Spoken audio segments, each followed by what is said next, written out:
পরামর্শ। তো প্রথমে আপনার কাছে আমার একটি প্রশ্ন যে আসলে স্বাস্থ্য কি এবং স্বাস্থ্য কত প্রকার? তো আমরা যদি WHO ওয়ার্ল্ড হেলথ অর্গানাইজেশনের এদিকে তাকাই, তো ওখানে ওনারা যেটা সাজেস্ট করছেন সর্বপ্রথম first definition after health right, তারা বলছেন by the definition right, health is a state of complete physical, mental, social, and spiritual well-being, and not merely the absence of disease or infirmity, right? তো এখানে তারা স্বাস্থ্য বলতে বোঝাইছেন চার ধরনের স্বাস্থ্যকে, যে চার প্রকার স্বাস্থ্যের পুষ্টি সাধন করলে বা গুড অ্যাওয়ারে থাকলে সেটা কি হয়, যে ওই ব্যক্তিটা প্রাণ প্রাচুর্যে ভরপুর থাকে, সেটা হচ্ছে সুস্বাস্থ্য। ঠিক আছে, তাই এখানে কাইন্ড অফ যে হেলথ হিয়ার, রাইট? ফার্স্ট হচ্ছে আমাদের ফিজিক্যাল হেলথ, শারীরিক যে স্বাস্থ্য। এরপরে বলা আছে মেন্টাল হেলথ, মানসিক স্বাস্থ্য। এরপরে সোশ্যাল হেলথ, মানে হচ্ছে সামাজিক স্বাস্থ্য। এরপরে এটা হলো স্পিরিচুয়াল হেলথ, আত্মিক স্বাস্থ্য বা আধ্যাত্মিক স্বাস্থ্য। তো যখন একটা ব্যক্তির এই চার ক্যাটাগরির স্বাস্থ্যের উন্নতি হয়, তখন সে ব্যক্তি প্রাণ প্রাচুর্যে ভরপুর থাকে। এইটা হচ্ছে টোটালি হচ্ছে সুস্বাস্থ্য। কিন্তু কেউ মনে করতে পারে আমি হচ্ছে শারীরিকভাবে সুস্থ, কিন্তু মানসিকভাবে ড্যাম বা উইক, আবার সামাজিকভাবে তার অ্যাক্টিভিটিস ভালো নেই, কমিউনিকেশন ভালো নেই, সে ওই দিক দিয়েও কিন্তু উইক বা ড্যামেজ। তো সেক্ষেত্রে কিন্তু বলা চলে না যে তিনি হচ্ছে সুস্বাস্থ্যের অধিকারী।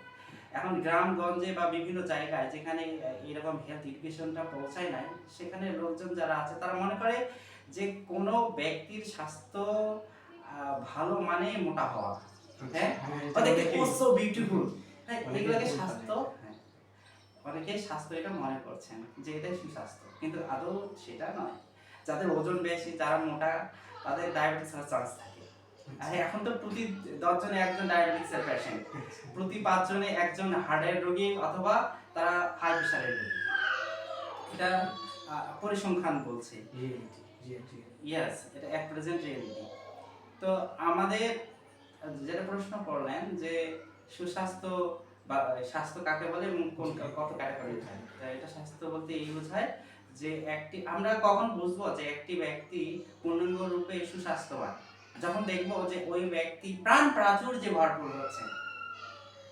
প্রাণ প্রাচুর তার দেখলে মনে হয় নিজের একটা হচ্ছে একটা ভালো ফিলিং চলে আসে, হ্যাপিনেস ফিলিং চলে আসে। হ্যাঁ, যেমন আমরা যদি কোনো ভিখারির দিকে তাকাই বা কোনো মঠ মন্দিরে থাকা সন্ন্যাসীর দিকে তাকাই, দেখবো যে তারা ভিক্ষা করে খাচ্ছে, তথাপি একদম প্রাণ প্রাচুর্যে ভরপুর থাকছে। What is the secret here? তাদের রহস্যটা কি? তার রহস্য এটাই, তারা শারীরিক, মানসিক, সামাজিক এবং আধ্যাত্মিকভাবে সুস্থ। অর্থাৎ তারা হচ্ছে সব দিক দিয়ে ফিট।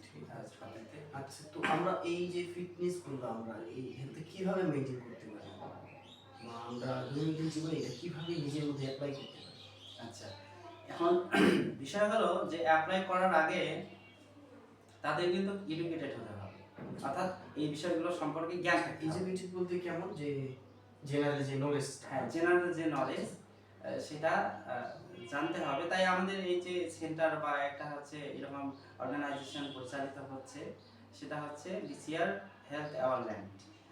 এখানে অ্যাওয়ারল্যান্ড কেন বলা হচ্ছে? অ্যাওয়ার মানে হচ্ছে সচেতন থাকা, ল্যান্ড মানে একটা ক্ষেত্র, ভূমি, অর্থাৎ যে ভূমিতে গেলে সে ব্যক্তি সচেতন হতে পারে অ্যাবাউট দেয়ার হেলথ, রাইট? তাদের স্বাস্থ্য সম্পর্কে কি সচেতন হতে পারে।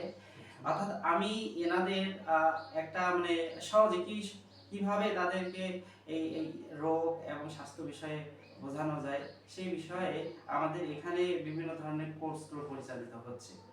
যেমন ফার্স্ট যে কোর্সটা আমি এখন পরিচালনা করছি, সেটা হচ্ছে ডিসকভার দ্য বেস্ট হেলথ। তার মানে স্বাস্থ্যের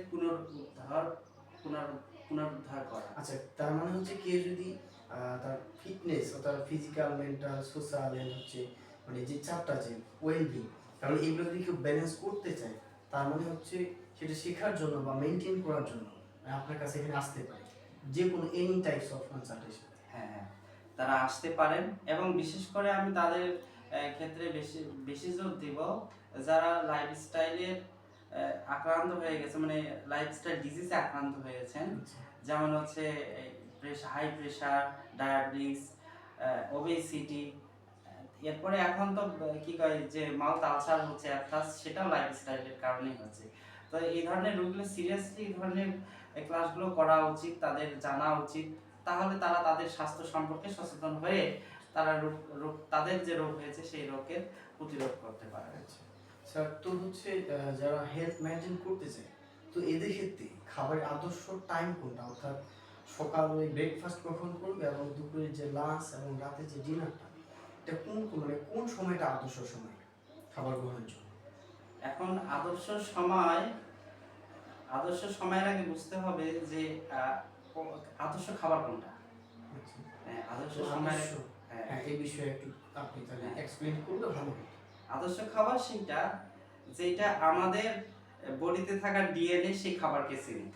আচ্ছা, কারণ আপনার গৃহে কোনো অপরিচিত ব্যক্তি আসলে ঢুকতে দেবেন না, দেবেন কি? right. জিজ্ঞাসা করবেন অবশ্যই। যে আপনার বাসা কোথায়, কোথা থেকে এসেছেন, এই সেই। যদি ভালো গুড কমিউনিকেশন না থাকে তাহলে আপনি কিন্তু ঢুকতে দিবেন না। allow করা হবে না। হ্যাঁ, ঠিক একই রকম যে আমাদের শরীরে একটা খাবার ঢুকবে, সেই খাবারটা আমাদের ডিএনএ তাকে চেনে কিনা। হ্যাঁ, যদি চেনে সে ঢোকার উপযুক্ত এবং ঢুকে সে সমস্যা সৃষ্টি করবে না, যেটাকে আমরা কি বলি আইবিএস প্রবলেম বলি, বা হচ্ছে ডাইজেস্টিভ প্রবলেম বলি, তা সেটা হবে না। আর যদি অপরিচিত ব্যক্তি হয়, সে ফরেন বডি হয় কেন, তাহলে কিন্তু ওখানে সমস্যা হবে, সেক্ষেত্রে ডায়রিয়া, বদহজম, বিভিন্ন ধরনের সমস্যাগুলো সৃষ্টি হয়। তো এখন বিষয় হলো যে আমাদের যে ব্লাড, সেই ব্লাডটা হচ্ছে অ্যালকালি যুক্ত। আচ্ছা, অ্যালকালিটা কি? এটা হচ্ছে ক্ষারীয়, আমাদের ব্লাডটা হচ্ছে ক্ষারীয়। আচ্ছা, আর আমরা যদি মানে খাদ্য দুই প্রকারের প্রধানত এই দিক দিয়ে দেখলে, একটা হচ্ছে অ্যাসিড ফর্মিং ফুড আর একটা হচ্ছে অ্যালকালি ফর্মিং ফুড। তো আমরা যদি অতিমাত্রায় অ্যাসিডিক ফর্মিং ফুডগুলো খাই, তাহলে কিন্তু শরীর এটা সহজে গ্রহণ করবে না। হ্যাঁ, এবং যদি অ্যালকালি যুক্ত, অ্যালকালি যুক্ত খাবার কোনগুলো, যদি কিছু উদাহরণ দেন? অ্যালকালি যুক্ত খাবারগুলো যেমন, আমি আমার যে পেশেন্ট যারা আসে তাদেরকে পরামর্শ দেই যে আপনারা হচ্ছে কাঁচা শাক সবজি অর্থাৎ সালাদ জাতীয় খাবারগুলো আপনারা কার্বোহাইড্রেট খাবার আগে খাবেন, যেমন ভাত খাবার আগে খাবেন সালাদ জাতীয় খাবারগুলো। এবং সকালে আপনাদের খাওয়া উচিত সেটা হলো যে এই যে যত ফল ফ্রুটস আছে সেই ফ্রুটস জাতীয় খাবারগুলো খেলে দেখা যায় যে তার তার ডিএনএ, বডিতে থাকা ডিএনএ চিনে ফেলে এবং তার কার্যক্রমটা ভালো হয়। হ্যাঁ, এমন অনেকে আছে যারা হচ্ছে কাঁচা শাক সবজি, হ্যাঁ, যেটা আপনি বলেন, এটা অনেকেই কি খেতে পারে না। হ্যাঁ, তাদের অনেকের কাছে এটা একটু হেজিটেশন লাগে। তো এই ক্ষেত্রে তারা এটা কিভাবে খাবে বা কিভাবে প্রসেসিং করবে, যেটা তাদের খাওয়ার জন্য উপযুক্ত হবে? তো রিসেন্ট একজন হচ্ছে আমাদের ঠাকুরগাঁ ডিস্ট্রিক্ট থেকে একজন ডেন্টাল সার্জন, তিনি পরামর্শ চেয়েছেন। হ্যাঁ, ওনার নাম বলছি না। তো তিনি রিসেন্ট 2 দিন হলো তিনি লাইফস্টাইল ফলো করছেন এবং প্রথম দিকে তার হচ্ছে আমশয় দেখা যাচ্ছিল, হ্যাঁ, একটু ডায়রিয়ার মতো। তো ওনাকে প্রথমে বলছি যে আপনার এটা একটু কন্টিনিউ করতে অভ্যাসে খাদ্যাভ্যাসে নিয়ে আসতে একটু সময় লাগে, 5 থেকে 7 দিন। তো হঠাৎ করে যেহেতু কাঁচা খাওয়া বা এইরকম এটা সহ্য করে না বডি, কিন্তু এটা 5 থেকে 7 দিন পরে এটা অটোমেটিক ঠিক হয়ে যায়। হ্যাঁ, এখন বিষয় হলো আমার বডিটা অর্থাৎ আমার ডিএনএ চিনছে খাবারগুলো আসলে কি কয় ভ্যালুয়েবল এবং তার বডি এনভায়রনমেন্টের জন্য ঠিক, তথাপি এই ধরনের ঘটনা কেন, তাই? তো মূল কথা হচ্ছে যে এরকম হওয়াটাও ভালো, কারণ দেখা যায় যে সকল ব্যক্তির বছরের পর বছর যায় কিন্তু ডায়রিয়া হয় না। এটা কিন্তু খারাপ একটা লক্ষণ যে ডায়রিয়া হচ্ছে না। 3 দিন 2 দিনের জন্য ডায়রিয়া হওয়া অত্যন্ত ভালো। আমরা তার স্টোমাকটা ওয়াশ করে ধুয়ে মুছে কি লিকুইড হিসেবে ওটা বের হয়ে যায়। তার মানে আপনি বোঝাতে চাচ্ছেন যে মাঝে মাঝে ডায়রিয়া হওয়াটাও ভালো? মাঝে মাঝে বলতে অন্ততপক্ষে এই 3 মাস 6 মাস অন্তর 2 দিনের জন্য, এক সময়ের জন্য, হ্যাঁ, এইরকম সময়ে ডায়রিয়া হওয়া পজিটিভ। কিন্তু 5 দিনের অধিক বা একদিনে এক নাগারে 7 থেকে 10 বার করছে, এটা রং। হ্যাঁ, 24 ঘন্টার মধ্যে সে যদি 3 বার বা 4 বার করে মোটামুটি সেফ। কিন্তু 5 এর অধিক বার হলে সেটা ক্রনিক লেভেলে যায়, সেটা চিকিৎসা করানো উচিত। ঠিক আছে? তো তো আমি ওই ক্ষেত্রে বলছি যে ওই সকল রোগীর যদি 3 দিন থাকে 2 দিন থাকে ডায়রিয়া, তাহলে বুঝতে হবে যে তার স্টোমাকটা ওয়াশ হয়ে হ্যাঁ ভালোর দিকে যাচ্ছে। আচ্ছা, আপনার কাছে আমার আরেকটা প্রশ্ন, যেটা হচ্ছে সকালের নাস্তাটা। আহ, অনেকে আছে এখনো যারা কিনা সকালের নাস্তাটা সময় মতো করতে পারে না, বিভিন্ন কারণে, ব্যস্ততার কারণে বা বিভিন্ন কাজে কারণে। তো এই বিষয়ে সকালের নাস্তাটা একটু সকালের নাস্তাটা কেন গ্রহণ করা উচিত সময় মতো, এর গুরুত্বটা যদি আপনি একটু খুব সংক্ষেপে বলতেন। আমাদের হচ্ছে যখন জন্ম হয়েছে আমাদের সৃষ্টিকর্তা ভগবান, তিনি কিন্তু আমাদের একটা আছে দেহ ঘড়ি বলে, দেহ ঘড়ি, হ্যাঁ এইরকম একটা ঘড়ি আমাদের ফিট করে দিয়েছেন। এবং আমরা কখন কি করব সেটা সেই সময়গুলোতে আমাদের হরমোন সিক্রেশন হয়। যেমন মেলাটোনিন নামে একটা হরমোন আছে, যখন সিক্রেশন অতিমাত্রা বেড়ে যায় তখন রাত্রিবেলা আমাদের ঘুম আসে। আর সেই সিক্রেশন যদি না হয় আমাদের ঘুম হতেই পারে না। তো এরকম সময় অনুপাতে এই জন্য রাতের খাবারটা আমরা 8টার মধ্যে মিস করতে বলি। আর সকালের বিষয়টা, সকালে অবশ্যই যে লাইফ স্টাইলটি সেটা হলো যে সকালে তারা যেটা বাসি মুখ বলি, মুখে লালা থাকে, ওই সময়ে উষ্ণ গরম জল খাওয়া, হ্যাঁ উষ্ণ গরম জল খাওয়া 1 লিটার বা 2 গ্লাস, যাই যেমন পরিমাণ মতো খাবেন। খাইলে কি হয় যে তার ডাইজেশন সিস্টেমটা ভালো থাকে। এবং ফার্স্ট টাইম এই যে সকাল, অবশ্যই সকালের যে খাবারটা সে আমাদের কিন্তু ফাস্টিং লেভেল একটা থাকে, যেটা অটোফেজি করার জন্য গুরুত্বপূর্ণ। মেডিকেল সায়েন্সে আজকে এই অটোফেজিকে বিভিন্নভাবে হ্যাঁ কি ভালো কিছু মানে ভালো নিয়ামক হিসাবে দেখা হচ্ছে।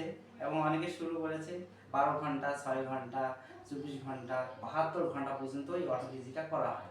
যেমন আমরা উপবাস যখন থাকি তখন কিন্তু এটাকে বলা হয় অটোফেজি, অর্থাৎ নিজের ভিতরে থাকা সেলগুলো